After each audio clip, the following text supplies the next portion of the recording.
Oh, right. Yes. Okay. Not a phrase that any of us actually. It was bestowed upon you? Yes. Yeah, so it was Daniel Dennett, Christopher Hitchens. Sam Harris. And both of them are passed. Sam Harris and you. Yes. Okay. The four horsemen who have each been quite vocal about their atheism. Yes. And the God delusion, if that's not atheist, I don't know what is. It is, yes. In the title. Yes. Right. So we spoke about this book before. Didn't you say there were religious groups that wanted people to read it so that they know the face of their enemy? Was that? I forget. It's quite possible. There are some people who say they were converted to religion by it. Really? Yes. I'm not quite sure how they managed to get that, but it doesn't say much for my rhetorical skills. So is this your single biggest selling book, The God Delusion? Yes, just about. Yes, Yeah. it was equal to The Selfish Gene, maybe. I've taken you to task on the very first day I met you, and I think it's worth repeating here. The first day I ever knew you. Again, like I said, I'd read your books, and I aspired to have the vocabulary, the command of vocabulary that spills off your plate.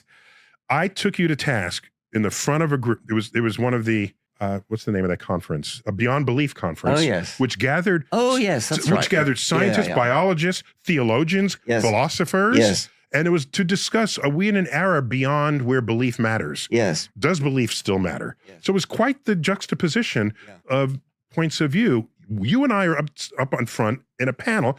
Two other people are there. And I heard you speak. I'd only ever read what you wrote. And I heard you speak. It was more articulate and more barbed than anything I'd ever read that you had written. And I said, oh my gosh, I'm glad we're on the same side because if you had spoke to me, I'd feel like a complete idiot. I would feel not worthy of life. And then I thought, you are so potent. Is this turning people off because they reject it? Because you are not investing in how they think. Everybody has little receptors for receiving information. And if you're just going to say, I'm right, and I know I'm right, and you're all just wrong and you're idiots, maybe that's not as effective as you can be. So I challenged you to be a little more sensitive to people who are just trying to explore the world and that you could be more effective than you are. Do you remember your reply to me?